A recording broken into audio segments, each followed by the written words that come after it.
저는 오늘 여러분과 함께 용서하는 자와 용서받는 자라는 제목으로 은혜를 나누고자 합니다. 용서란 말은 아름다운 말입니다. 그러나 실상 용서한다는 것은 심히 힘들고 괴로운 것입니다. 용서는 오직 피해를 입은 자만이 할 수 있는 일입니다. 제3자는 아무도 개입해서 용서해 줄 수 있는 권한이 없습니다. 유대인만이 600만 유대인을 살해한 독일의 히틀러와 그의 종자들을 용서할 수 있습니다. 아무리 강대국인 미국이라도 미국의 대통령 레이간이 유대인을 대신해서 독일을 용서해 줄 수는 없습니다. 한국인만이 과거 36년간 한국을 강점했던 일본인들을 용서해 줄 수 있습니다. 아무리 소련이 강대국이라도 소련 사람들이 우리를 대신하여 일본 사람을 용서할 권리는 없는 것입니다.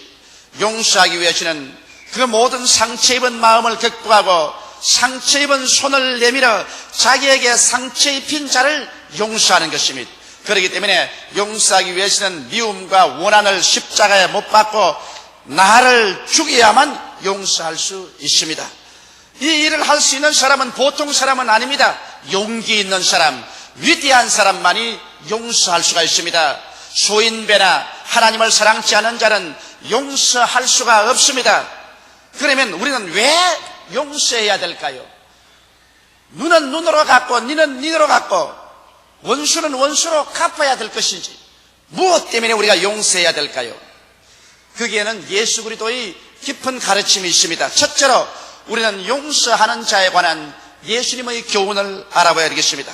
한 번은 베드로가 예수님께 나와서 이런 질문을 했습니다. 주님, 나에게 범죄한 사람을 7번만 용서해 주면 충분하겠지요. 그렇게 말했습니다. 베드로의 생각에는 자기에게 범죄한 사람을 연속해서 7번 용서해 준다는 것은 인간으로서 할 수 있는 최대의 용서라고 생각했었습니다. 그런데 예수께서 베드로를 가만히 보시고 하신 말씀이 이 사람이 범죄하고 회개하고 다시 나오거든 하루에 7번씩 70번을 용서를 해주라는 것입니다.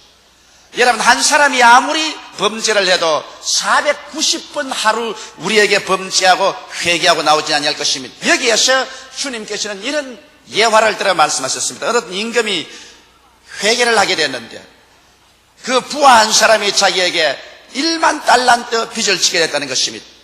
1만 달란트란 미화로 말하면 1천만 불이요, 한국 돈으로 계산하면 약 87억 원 정도의 빚을 진 사람입니다. 그런데 그 빚을 갚으라고 하니까 여러분, 어떻게 한 사람이 87억 정도의 빚을 갚을 수가 있겠습니까? 그래서 사정을 했습니다. 제발 나에게 말미를 주시면 내가 빚을 갚겠나이다. 그런데 임금님이 분노해서 빚을 갚지 못하면 처자를 다 종으로 팔고 있는 재산 다 차압해서 빚을 갚도록 하라. 이 사람이 땅을 치고 통곡을 하고 사정을 하면서 임금님이여, 저에게 말미를 주시면 반드시 갚겠나이다.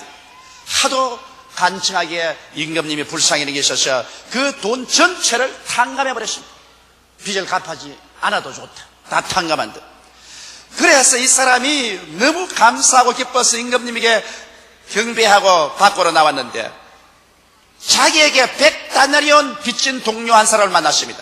100다나리온이면 미화로 20불이고 한국 돈으로 계산하면 약 17,400원 정도가 됩니다.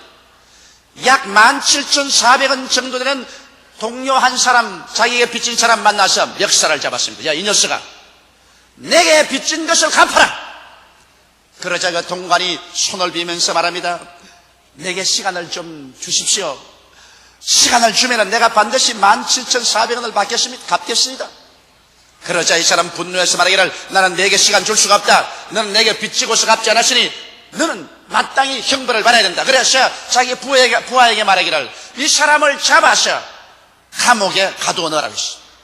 이래서 17,400원 빚진 사람을 잡아서 감옥에 가둬 넣습니다. 그 처참한 전경을 보고 친구들이 임금님께 고발을 했습니다. 임금님이 그 말을 듣자 분개했습니다. 자기가 간절히 간구하고 울고 몸부림을 치며 용서해달라고 하기에 내가 87억여 원 되는 빚을 탕감해 주었거늘 자기는 마땅히 자기 친구가 불과 17,400원 정도 빚진 것을 용서해 주어야 옳았겠거늘 그렇지 않고 그를 잡아 감옥에 가두었으니 그 악한 자를 붙잡으느라. 그래서 도로 그 사람을 체포해 왔습니다. 그리고 임금이 말하기를 그 빚을 다 갚도록 옥졸에게 붙이라고 말한 것입니다. 그리고 고통을 주라고 말한 것입니다. 그리고 주님께서 계속해서 말씀하기를 너희가 각각 중심으로 형제를 용서하지 아니하면 내 전부께서도 너희에게 이와 같이 하시라고 말한 것입니다. 여러분, 우리는 한없이 많은 죄악의 빚을 짊어지고 하나님께 나와서 우리 인간으로서 계산할 수 없을 만한 일생의 죄악을 용서받고 있습니다. 그런데 하물며 우리에게 범죄한 사람들을 용서하지 않는다면 87억을 탕감받은 사람이 17,400원을 용서해 주지 않아서 도로 잡힘으로 말미암아 옥졸에게 붙임을 받고 고통을 당하는 것과 같습니다. 오늘날 수없이 많은 사람들이 용서하지 못하기 때문에 마귀에게 잡히고 질병에 걸리고 심적 고통을 당하고 생활의 어려움 등을 당하고 있는 것입니다. 이것은 용서하지 않기 때문에 그런 것입니다. 나는 의사 선생님에게 이런 이야기를 들었었습니다. 한 젊은 법학도가 병원에 왔는데 그는 피를 흘리는 위궤양을 앓고 있었습니다.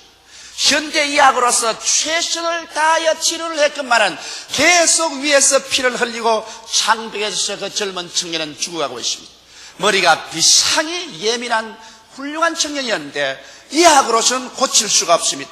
그리고 그런 위만 앓고 있는 것이 아니라 상당히 부정적이고 파괴적인 인격자였습니다. 하루는 의사 선생님이 그 청년하고 만나서 이야기를 했습니다. 나는 최선을 다해서 의학적으로 당신의 병을 고치려 했으나 실패하고 말았습니다. 그러나 내가 한 가지 묻고 싶은 것은 당신의 이 위궤양은 의학적인 병보다도 정신적인 병에 뿌리를 두고 있는 것 같습니다. 당신은 혹시 용서해 주지 못한 사람이 있지 않나요?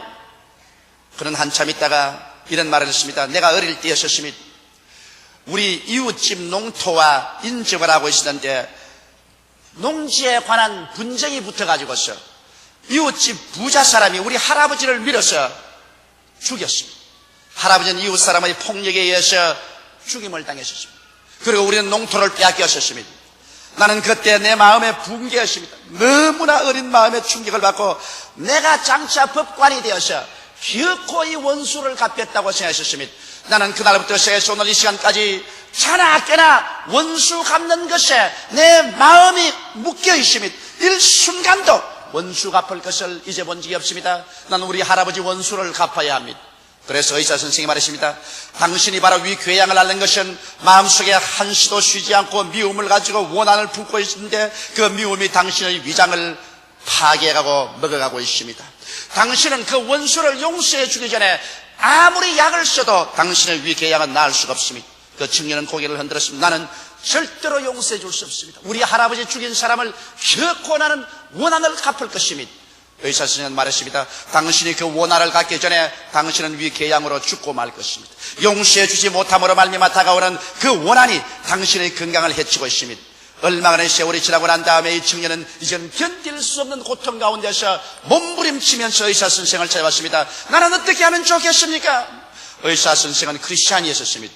둘이가 함께 무릎을 꿇었습니다. 그리고 원한진 그 사람을 용서해 주었습니다. 예수 그리스도 안에서 용서를 해 주었습니다.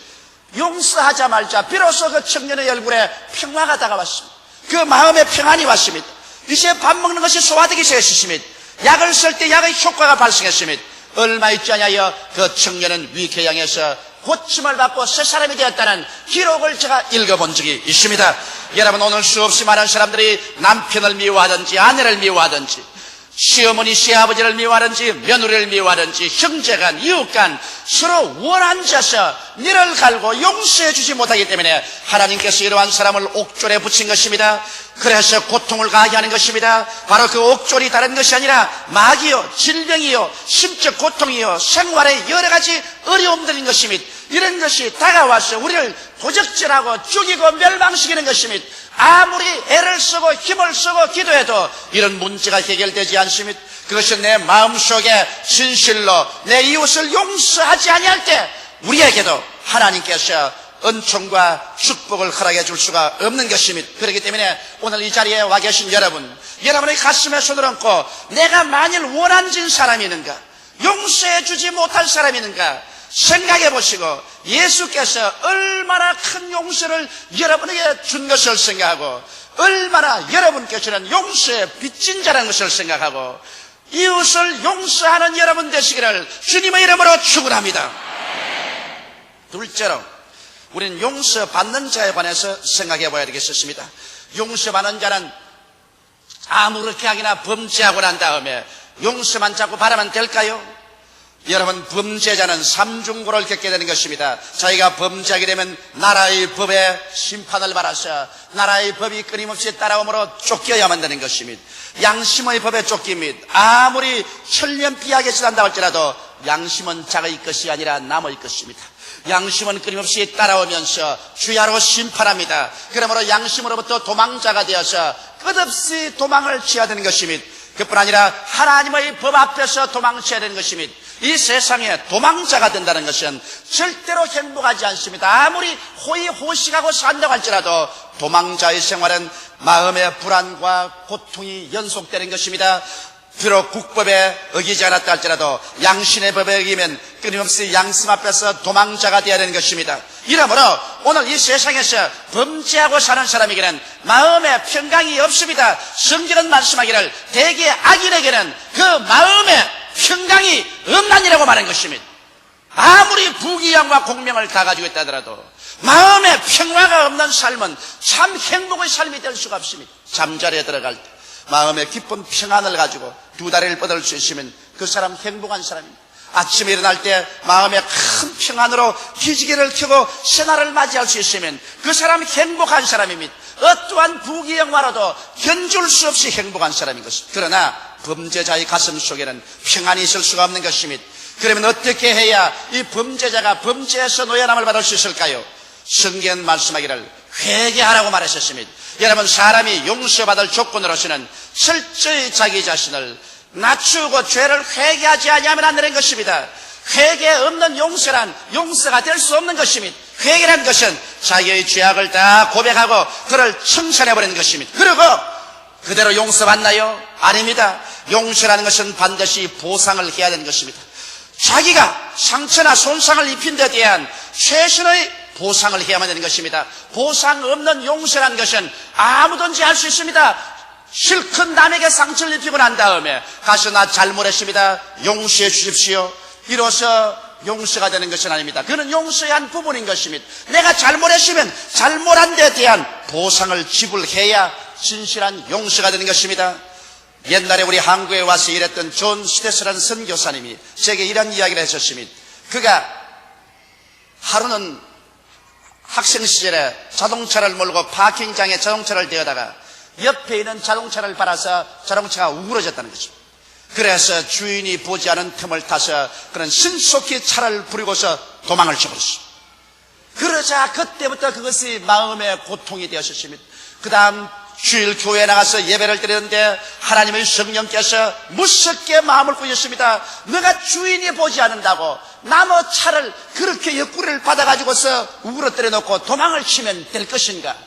너는 그 사람에게는 도망칠 수 있어도 너의 양심과 하나님의 눈길 앞에는 도망을 칠 수가 없다. 그는 정신적으로 번뇌롭고 고통스러워서 그 주인을 찾아가 보았으나 주인을 찾을 도리가 없습니다. 그래서 그는 그 자동차를 고치는 그만한 액수의 돈을 가지고서 불쌍한 사람을 돕기 위해서 교회 긍휼을 베푸는 붓에 그 돈을 지불하고 비로소 마음에 평안을 얻었다. 그런 말을 제가 들어본 적이 있습니다. 제가 서대문에서 아주 어려운 목회를 할 때였었습니다. 그 당시에 우리 성도들은 다 아현동 현저동에 있는 말로 형용할 수 없이 가난한 성도들이었습니다. 생활을 끼니를 잊지 못하는 성도들이 모여서 우리 교회를 이루고 있었습니다. 그러니 그들이 내는 헌금이란 얼마 되겠습니까? 그 헌금으로 우리가 교회를 운영하고 있었는데 가난한 신학생이 한 사람이 있어서 그 신학생을 교회에서 먹여주고 재워주었습니다. 그런데 주일날 그 신학생이 저녁에 우리 교회 헌금 금고를 깨가지고 있습니다. 그날 들은 헌금을 하나도 없이 다 훔쳐서 도망을 쳐버리고 말한 것입니다.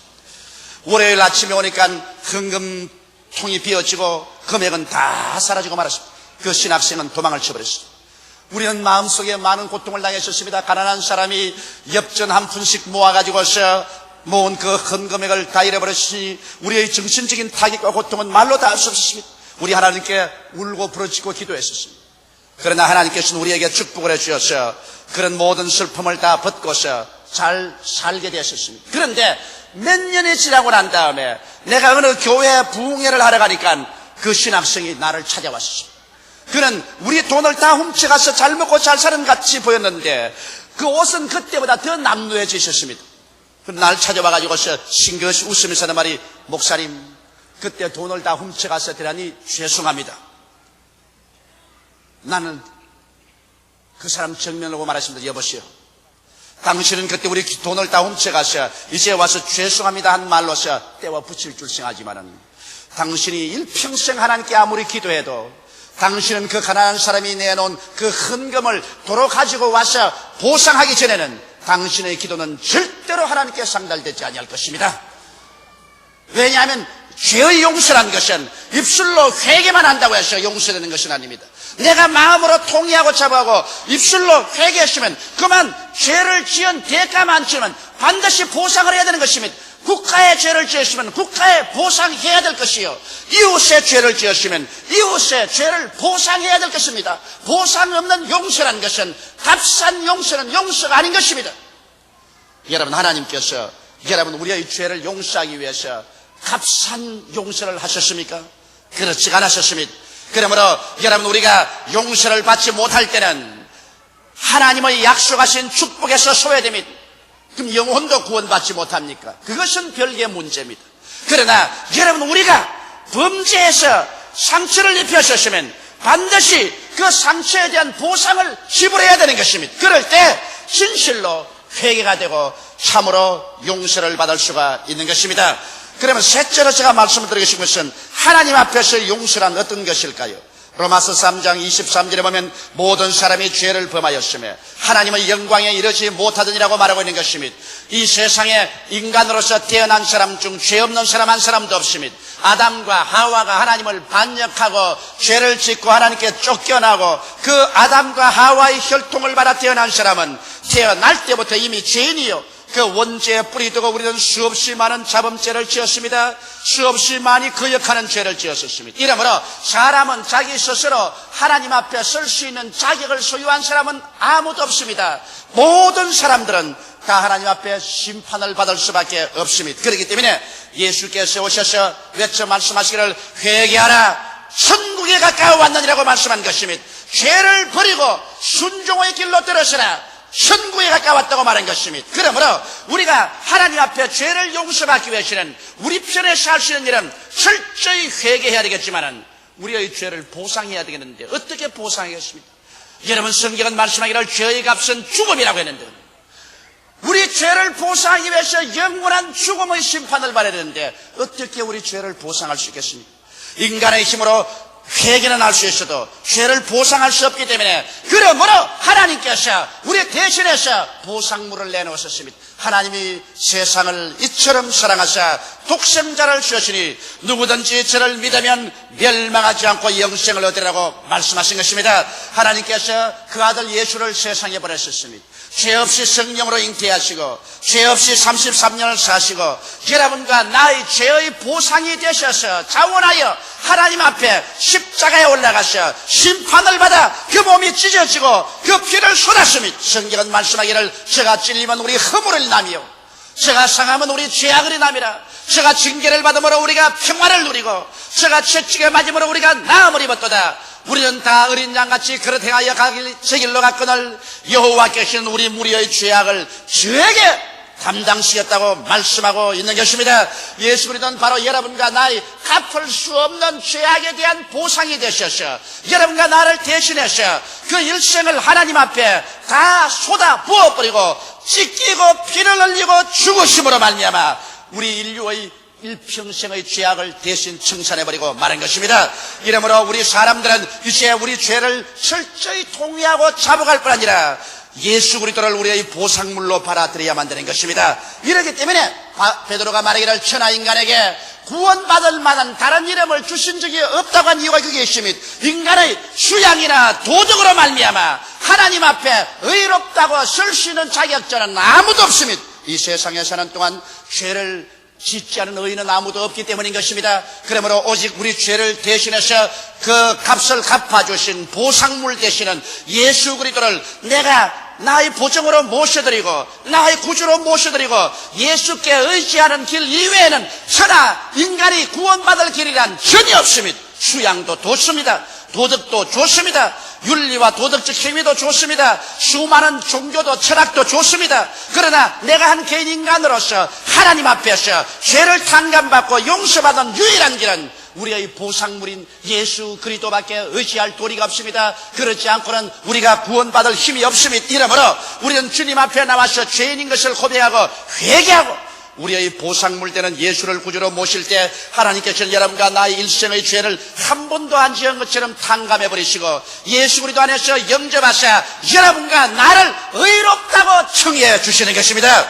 이러므로 예수 그리스도로 말미암아 우리는 하나님 앞에서 이제는 부끄러움 없이 담대하게 설 수 있습니다. 예수께서 나의 죄의 갚음이 되었습니다. 예수께서 나의 보상이 되었습니다. 예수께서 나의 용서와 의의 보증이 되었습니다. 그렇기 때문에 남녀노소 빈부귀천 동서양인을 막론하고 예수 그리스도를 통해서 하나님께 나오면 하나님은 과거를 묻지 않습니다. 그리스도가 다 보상해버리기 때문에 하나님은 여러분과 나의 영혼을 보장해 주시는 것입니다. 이렇기 때문에 누구든지 저를 믿으면 멸망하지 않고 영생을 얻습니다. 성경은 밝히 말씀하기를 하나님이 죄를 알지도 못하신 자로 우리를 대신하여 죄를 삼으신 것은 우리가 예수 안에서 하나님의 의가 되게 하리 하심이라고 성경은 말하고 있습니다. 그러므로 오늘 이 시간에 여러분은 의롭게 될 수가 있습니다. 오늘 이 시간에 의인이 될 수가 있는 것입니다. 오늘 여러분의 죄가 탕감받을 수 있는 것입니다. 예수 안에서 보상을 얻을 수 있는 것입니다.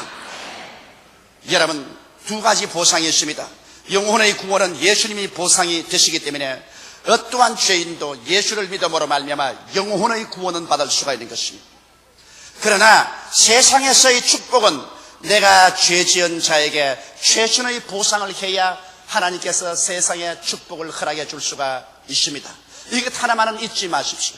어떠한 죄인이라도 예수 그리스도를 믿어서 영원한 죽음에서 보상을 얻고 구원을 받아 천국은 갈 수 있습니다만 이 세상에서 내가 이웃에 죄 지은 것 내가 보상하지 아니하면 내가 아무리 회개해도 이 세상에서 축복은 받을 수가 없는 것입니다. 이러므로 세상 축복을 여러분 하나님 앞에 누리고 영원한 영생을 누리기 위해서는 예수를 믿고 영원한 영생의 보상으로 예수를 믿을 뿐 아니라 이 세상에 살 동안에는 여러분 죄를 자백하고 남편에게, 아내에게, 자식에게, 부모에게, 이웃에게 죄 지었으면 회개하고 보상하는 여러분이 되시기를 주님의 이름으로 축원합니다.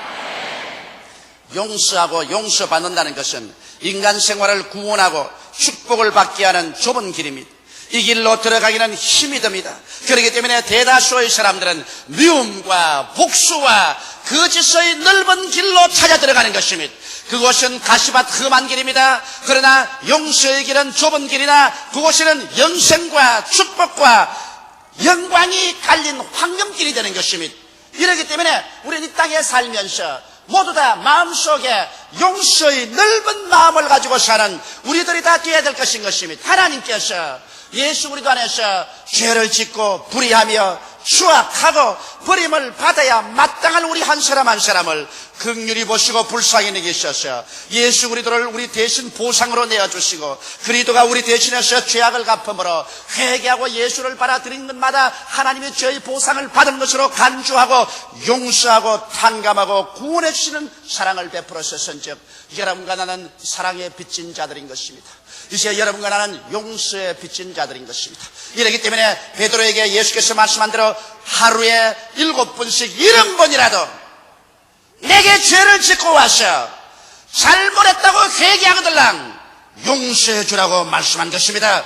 용서는 여러분과 내 영혼을 치료합니다. 용서는 하나님과 나의 관계를 치료합니다.